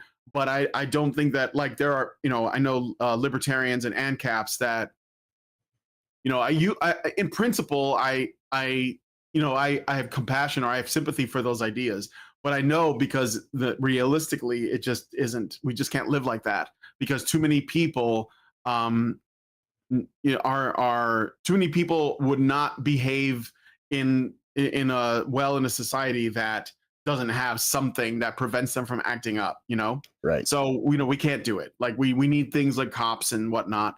And you can probably make the argument for a stateless cop, but I just don't think it's realistic. Plus, women would never go for it in a million years. They would never go for it. So what we would need to do is raise generations of kids that are more self-sufficient than previous ones, which we're doing the reverse of right now, by the way, in order for us to get closer to something like that. So, but I think that we can definitely do it less of the government. Like I'm True okay enough. with that. Yeah. Anyway, Master Goa says we have a constitutional republic. The left lie and claim we have a democracy. Yeah, they always lie about that. They want you to believe we have a democracy so they can become the tyrants that democracies always end in. Yes, of course. Right. Well, that's why they put democracy in everything, and it sounds nice, right? But yeah, you're right. I mean, I knew that, but yes. Okay. So I was what gonna else? say you do have one more super or rumble rant from Nova fan. Yeah. Oh, for why didn't it show up in my? Oh, no, I read that one. Oh, you did? I did. I read that one. Yeah. Unless there's another one. No, I got Nova fans. Okay. So all right. Well, thank you for that, guys. Really appreciate it. Let me see. What else do we have here? What else do I have in my bag? Oh, yeah, right. So the let me see if I can find something to put on the screen for this because I think that's pretty funny. So the FBI is investigating Discord and Reddit. Did you guys know that? Steam got called in for that as well.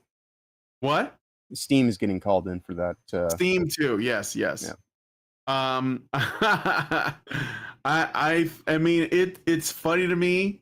Ultimately, I think it's funny, but so let me just put like a placeholder image up here so that well, when Discord went out of their way to try to distance themselves from the activities that have taken place within their own framework after the evidence was already shown and broadcast on television. That's kind of like, dude, you're gonna try to now scrub the account and do a cover up. then yeah, that's it's time to maybe go talk to people about the way that you conduct your business. Yeah. So, following the assassination on Charlie Kirk, Mhm. the feds were basically probing into Tyler Robinson, who is the suspect, and I have to call him a suspect because I don't think they've like 100% confirmed that he did it, but it really looks like it's pointing to yes. Tyler Robinson uncovered bullet casings engraved with some anti-fascist slogans, right? Like, and it also had arrows on one, and people thought it was the sort of anti-fascist arrows. You know what those are, John? The anti-fascist logo. It's like three arrows. Yeah, I coming remember down. somebody mentioning it. Yeah. Earlier in the week. I when we can were talking about probably this. find the anti-fascist. Yeah, it's like down is supposed to be associated with some kind of phrase or slogan from years past. But, yeah, these are old. Of the three arrows. So so here I'll just put it up on the screen so you guys can see it. Oh shit, stupid Etsy. Why are people buying anti-fascist patches on Etsy? Can you imagine like a 50-year-old woman in a knitting club making this thing? Right. Okay, open image in new tab. Where is that? Oh fuck, it's tiny. Okay, well, I guess we'll just go to the stupid. It's on Redbubble too. Holy shit. Yeah, there's a lot of these. So yeah, because this is mainstream, guys. You know what's funny about this is that if that was a swastika, do you think it'd be on Redbubble on t-shirts? Right. Like, it drives me crazy. This is how normalized communism is, by the way. You can just get like a Che Guevara shirt. The guy was like a mass murderer. You can like there was a bookstore in my neighborhood in Chicago that was just like Maoist. It straight up had like a picture of Chairman Mao on it. The guy was responsible for tens of millions of deaths. And they're just like, yeah, well, at least it's not Hitler. Right. It's just crazy. It's crazy how normalized this is. But anyway, so this is called the three arrows logo. And so when they saw that this guy had arrows on one of his bullet casings, they thought it was a reference to this, but it wasn't. It was a reference to a stratagem, which for those of you guys who don't play Helldivers, there's like you can like call down airstrikes and like long range attacks from your destroyer. 500 kilogram bomb. Yeah. So like this one is the 500 kiloton bomb, I think. And it's dropped on a plane, and the command is right arrow. Up arrow, right arrow, down arrow, down arrow, down arrow. And he put that on one of his bullet casings because the 500 kb bomb is basically the largest explosion that you can get from a airstrike, and it's like a favorite. People use it all the time.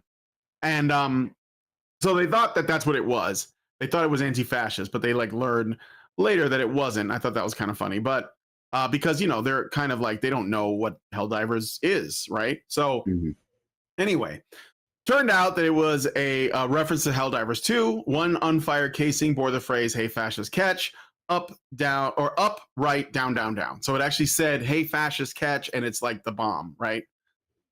Directly mimicking the controller input for the game's Eagle 500 kg bomb stratagem, a meme in the community for comically excessive orbital strikes against bugs and fascists in a Starship Troopers inspired narrative. Other engravings included Gen Z slang, furry memes, and Italian anti-fascist lyrics, blending gaming culture with personal grievances over Kirk's anti-gay rhetoric. Robinson, a self-described gamer who enjoyed Helldivers 2 alongside titles like Sea of Thieves and Deep Rock Galactic. I mean, I hear Deep Rock Galactic is quite fun. I mean, rock and stone, right? Reportedly confessed in a 20-plus person Discord group that chat hours after the shooting, stating, "Hey guys, I have bad news for you all," and detailing the act amid banter about games and fishing. This led to swift community backlash. The official Helldivers 2 subreddit locked down temporarily to curb rule-violating political posts, while the Discord server auto-deleted references to the stratagem or suspect, urging users to get back to diving. Critics, including Utah Governor Spencer Cox, called the engraving self-explanatory, but no evidence tied the game itself to incitement. Rather, it highlighted Robinson's casual online life. Right. What I thought was funny about this was that here's what I don't know. Obviously, I don't want the government getting involved with our hobbies, obviously. But if they're investigating this, oh shit, I'm not sharing this anymore. Hold on a second. I'm sorry. I'm not sharing the screen. Let me why am I must have accidentally closed it. So I gotta like put it back up. I am sorry, guys. Yeah. So let's do that really Doing quick. it live, sometimes technical issues abound. Yeah, I know. No, I accidentally closed it. Yeah. Okay.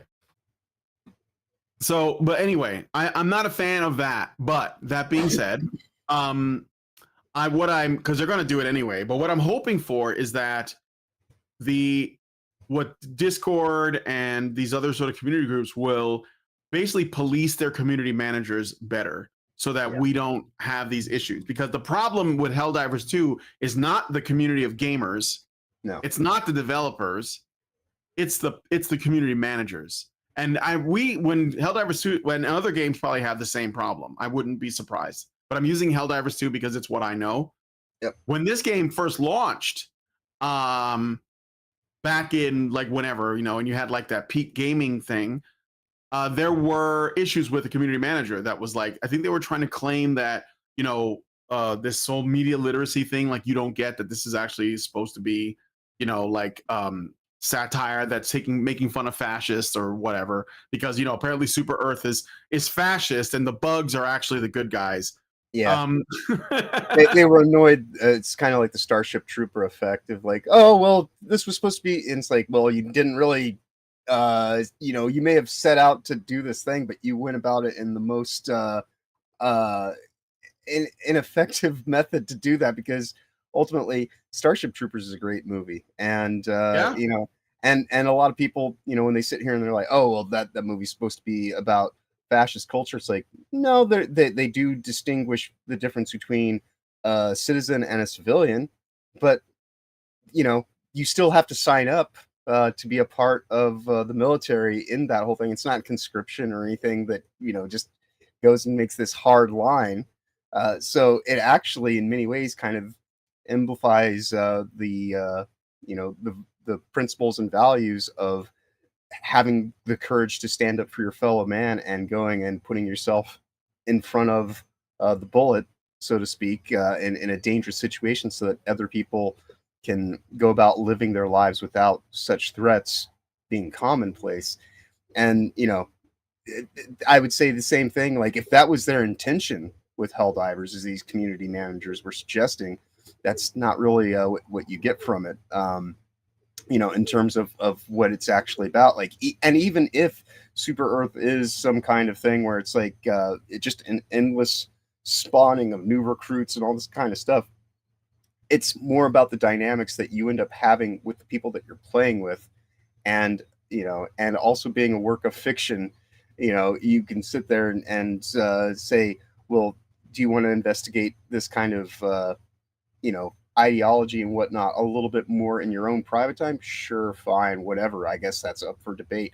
But ultimately, it's a game that's about dealing with a global threat on multiple fronts.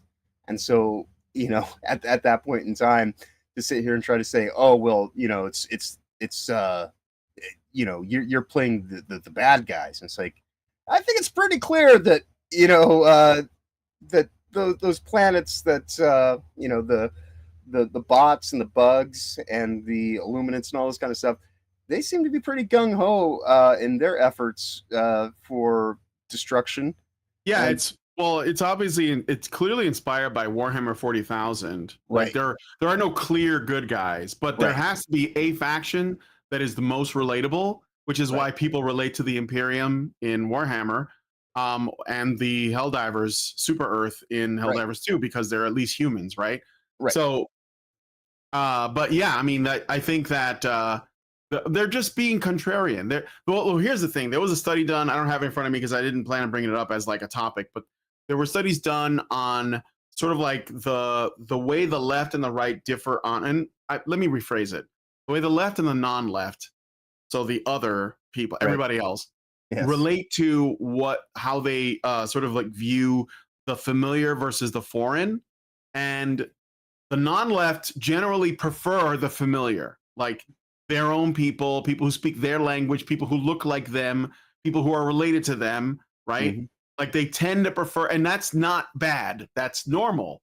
That is a normal person. Like if somebody told me, well, I prefer my family over yours, I would be like, well, that's good because I prefer my family over yours. That's how it should be. But leftists, they prefer the foreign.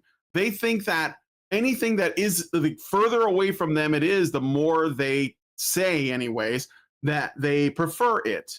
Like they would, you know what I mean? So that extends to like no matter how alien it is, no matter how different it is, they think it's just better. That's why they're more susceptible to propaganda about diversity being our strength or whatever, because they like it because it's different. Okay, and so when in the context of Helldivers, Warhammer, Starship Troopers, they will relate to the monsters more. Why is it like? Have you noticed that the LGBT community, the G Mafia, they have this thing for Chucky and Pennywise and Slender Man and fucking the Babadook? Have you noticed that? Have you guys seen? I know it sounds crazy. They love them some demonic monsters. They actually like make them into. I think they said that the Pennywise was a gay icon, and I'm just like, what? you mean the demon that drains the life out of and eats children, like, but by consuming their fear, like that? Right. That Did you really guy? think Like, this through? Right. yeah, let's let him follow this to its ultimate conclusion. But they do. Hellraiser, the Cenobites, same thing.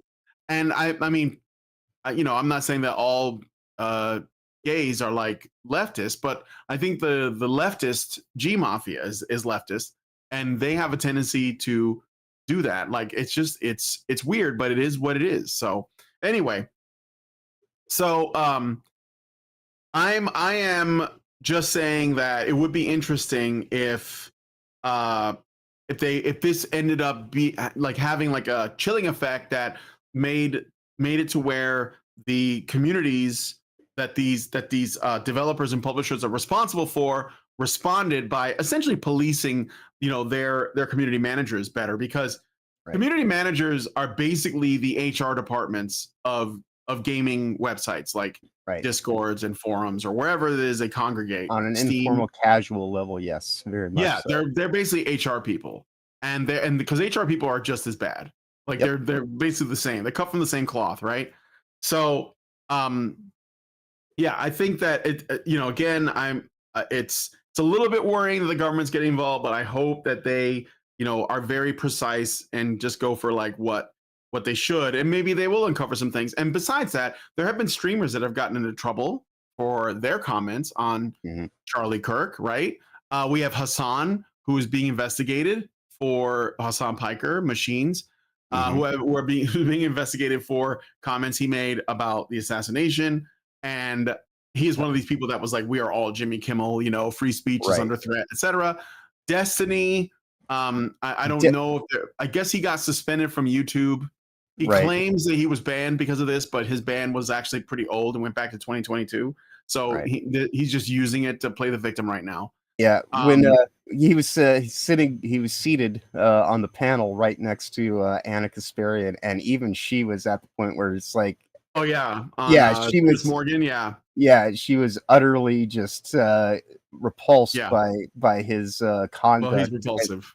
Well, truly, yes, and but it just goes to show that it's like you've lost your own allegiance here on this panel. And even when Anna Kasparian is, you know, browbeating you and saying that she doesn't want to be affiliated with your kind of conduct, you're probably not the hero in this. You know, in this assorted panel of viewpoints and things like that. So yeah, it is interesting to watch these things develop, and you know, for the most part, I would say that there is more of an effort to lean towards that level of individual accountability and not just, you know, mass censorship, and hopefully maintains that, momentum and doesn't become corrupted for people who have a wider,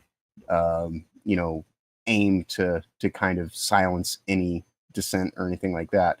But again, it all just comes down to your own ability to actually kind of think before you speak. Not that you can't have those thoughts, and not that you can't even say that stuff in your own kind of private settings where it's probably a little bit more acceptable. But when you go and take that stuff out on the front street and try to act like you're the one who's being rational when you're suggesting stuff that is just at best in bad taste, but more than likely actually corrosive to even your own sensibilities, let alone everyone else that has to deal with it. Don't be surprised when you get abandoned and people just are kind of like, yeah, no, you've gone a bridge too far, and this is something that I don't even want to be affiliated with. It's some interesting times, to say the least. All right. We're gonna get into we're gonna do something different than cake this time, but I got one more story to cover really quick. It's like the only one that's not related to this whole Charlie Kirk thing and everything that's sort of the fallout of all of that.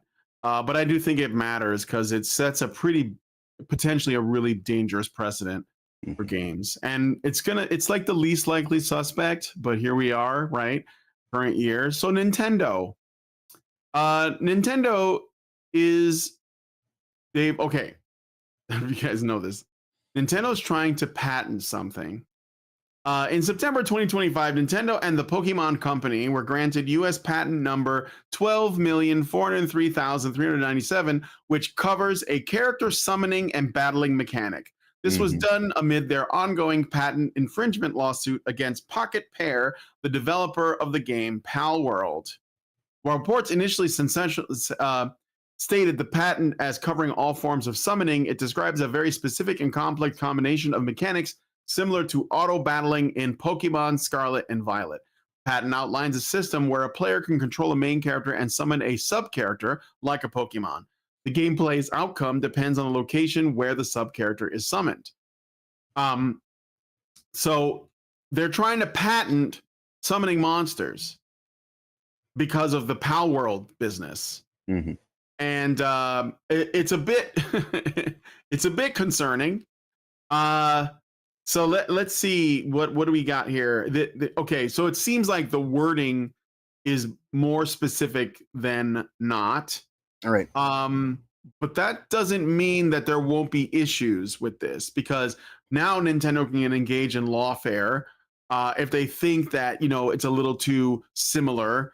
And what happens to games like Digimon? Like, remember Digimon, which was like a competitor to Pokemon? Yeah, some people even like Digimon more. I don't know. I never really got into it, but I always thought, because essentially here's the problem with this. If this goes through, then any publisher can patent any mechanic that they feel as though they came up with first. So, for example, Microsoft or whoever developed Gears of War could patent cover systems potentially, because Gears of War, some people say it was, I don't even think it was the first game to do it, but they might make the argument that it was first to do it, right? They might patent, I don't know, like QuickTime events. QuickTime events potentially, yeah. And or like I don't know, like any game could patent a mechanic if they think that they came up with it first, and especially if it had an effect like parrying in Sekiro or something, right? Lawsuit, the most powerful Pokemon yet. Indeed. Yeah. So I don't know, like just a brief one. We'll see how this goes. I think this could be a problem.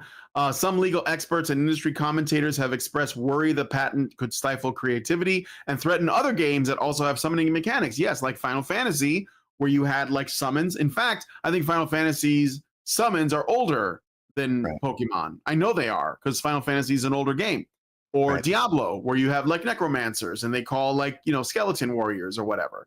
Others argue the patent's specific combination of features makes it difficult to prove infringement for most games, and it will primarily serve as a deterrent. Mm-hmm. So there is also that possibility. Maybe Yeah. Nintendo is just trying to make sure no one tries it because it's just there as like, excuse me, The thing that a I scare find tactic.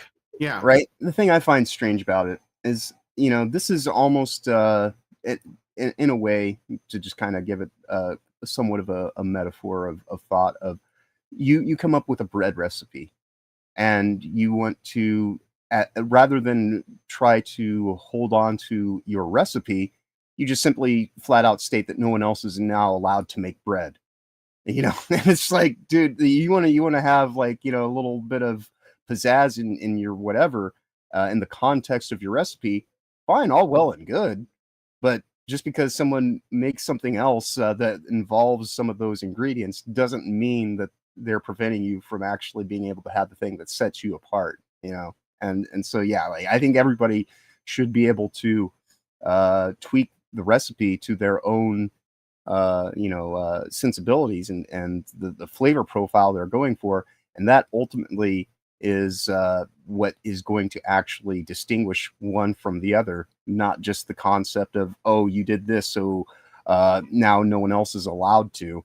That seems to be a little bit of an overreach, but Nintendo's gonna Nintendo these days, and yeah, I don't know, like, Doug Bowser definitely puts the EA in Nintendo, as I've been calling it in recent months.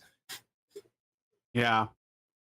A Norwegian says it would be hilarious if some fringe company patented guns in games and Microsoft would have to pay royalties on every game. Who would do that first? Would it be Wolfenstein 3D? Would it be id? I don't know. Probably be older than that. Yeah, Maybe it would be like Commando or Ikari Warriors or God, something. yeah, like, There were guns back then. yeah, The earliest Custer's games. Revenge. You're using a 6-shooter, and and that Oh game yeah. is Yeah. very controversial for a variety of reasons. But yeah, like, there's a lot that goes into the making of any story or property within the fictional space, that you can't sit here and try to say because you did something that anything that's similar to it is somehow encroaching on what you do. It's there's a vast difference between similarity and outright theft. Yeah. All right. Well, let me know what you guys think about this one in the comments. I'm not a huge Pokemon guy, not because I have anything against it. I understand that they are very popular, but I don't like have an attachment to it as a franchise. My nephew was big into Pokemon though. I enjoyed it decades ago, but it is long Yeah. since kind of outlived. I think it's a really its, good idea, but it's not new. Remember Tamagotchi? I think Tamagotchi was like the proto Pokemon because it was like this little LED pet that you had to take care of. Yeah. And it was nothing more than that. You'd like a keychain basically. Yeah. And I think that Tamagotchis were huge. Like I used to sell them when I worked at the toy store. And I think that Pokemon was just like a natural evolution of that and that idea. So in a way, who created Tamagotchis, they could probably, make a patent for just having pets. Right. Like, why Right. not? And make Nintendo pay.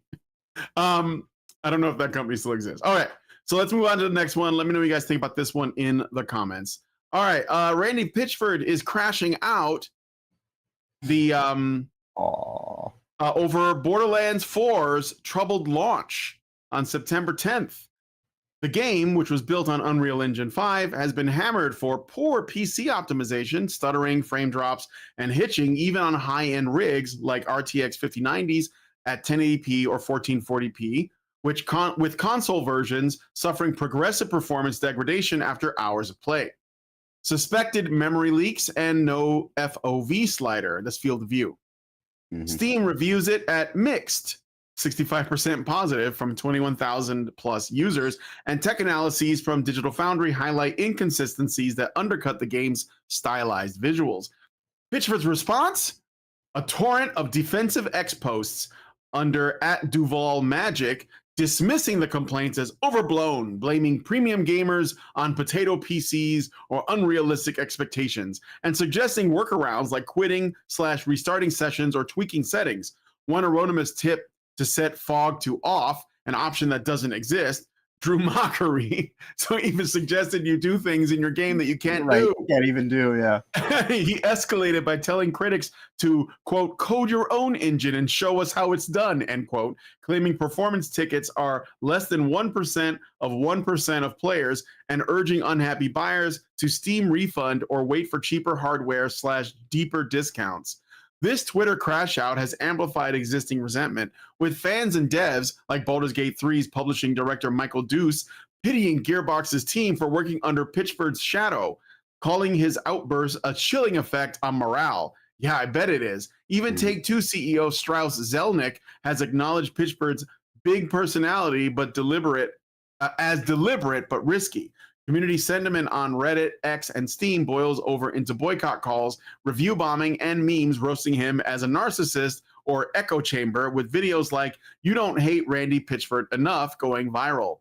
While Gearbox promises patches, one incoming for PC performance, the damage is done. Sales are strong because of initial sales and pre-orders, but Pitchford's tone-deaf defensiveness has turned a fixable launch into a PR nightmare, reigniting 30-plus years of greasy baggage.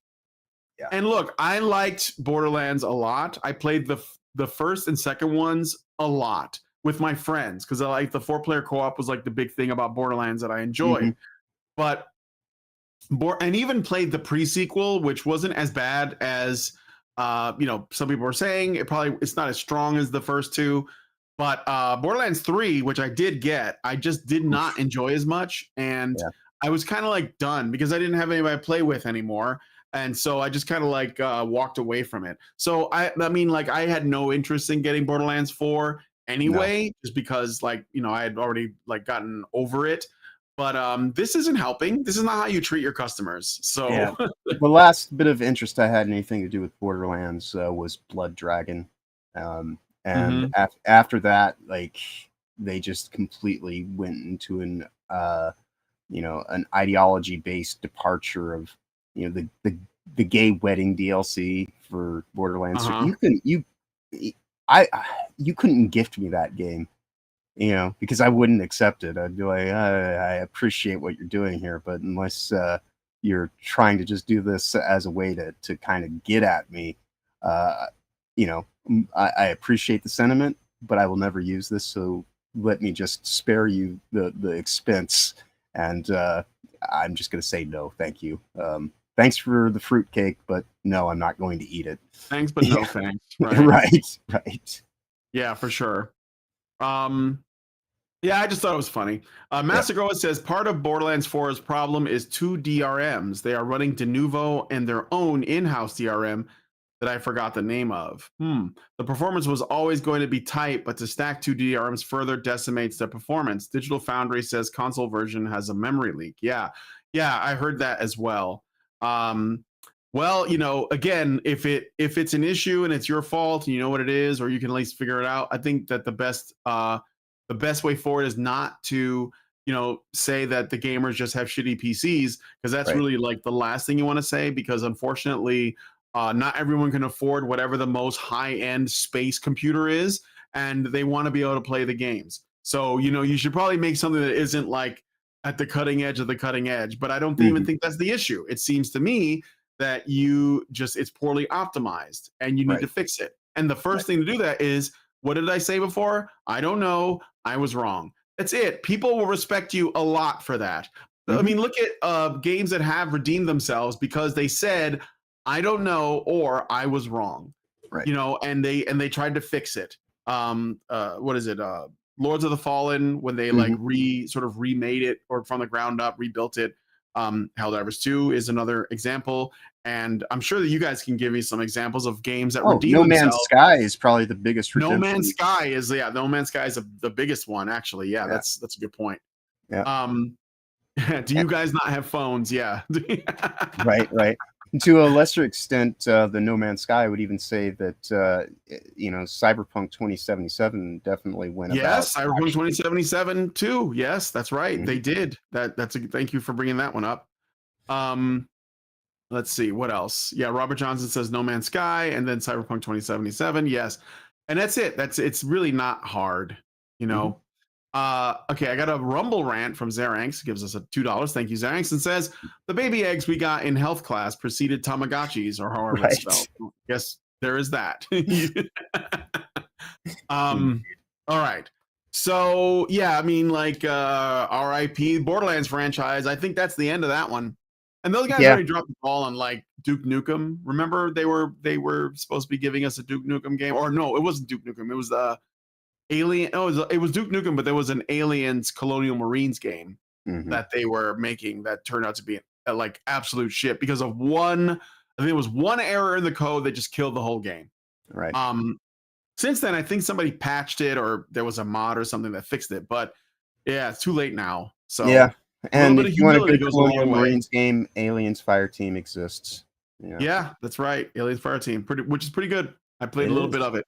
It is. So I've played through it many a times. It is one of the only things I actually enjoy under the franchise banner of Aliens in contemporary times. Yep. Well, anyway, I think that's it. I do have one other thing. There's a streamer here that joked about Charlie's death. His name is Ms. Kiff. Ms. Kiff. And maybe you guys are familiar with this dude. What do you think of Charlie Kirk's death? I think that Charlie Kirk's death was definitely a death for sure. It definitely happened. I saw the video. I saw the extended version of that video. He was definitely dead.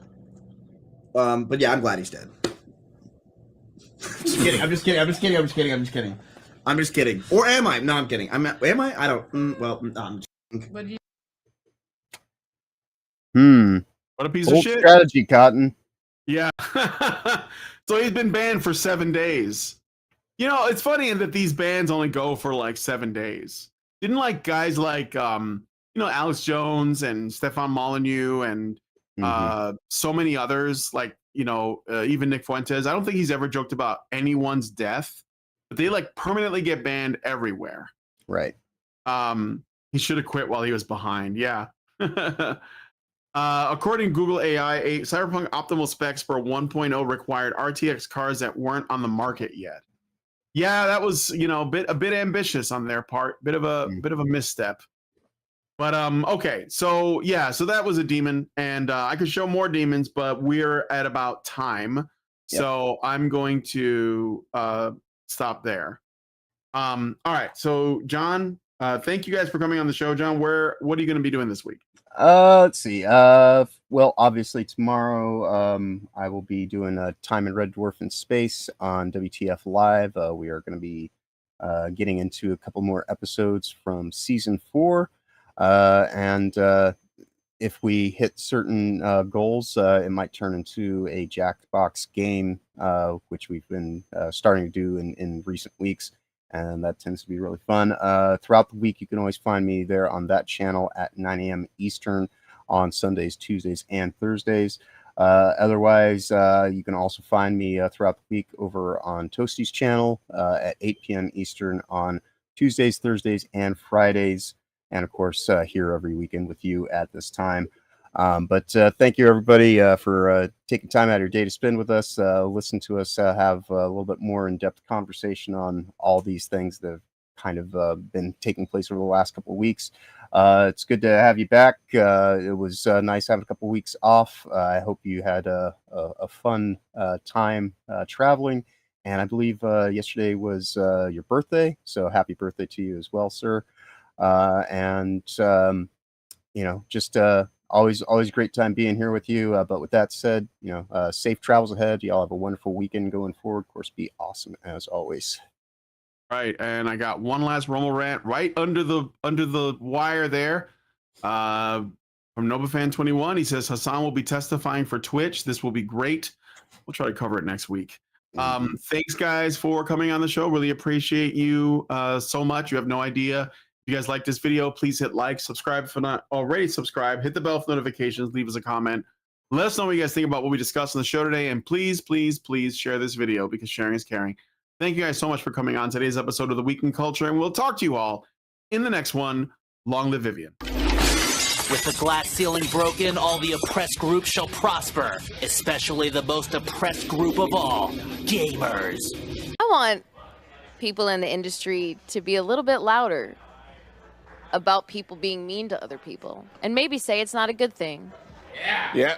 Maybe say we don't want you around if you're going to be a cunt. Yeah.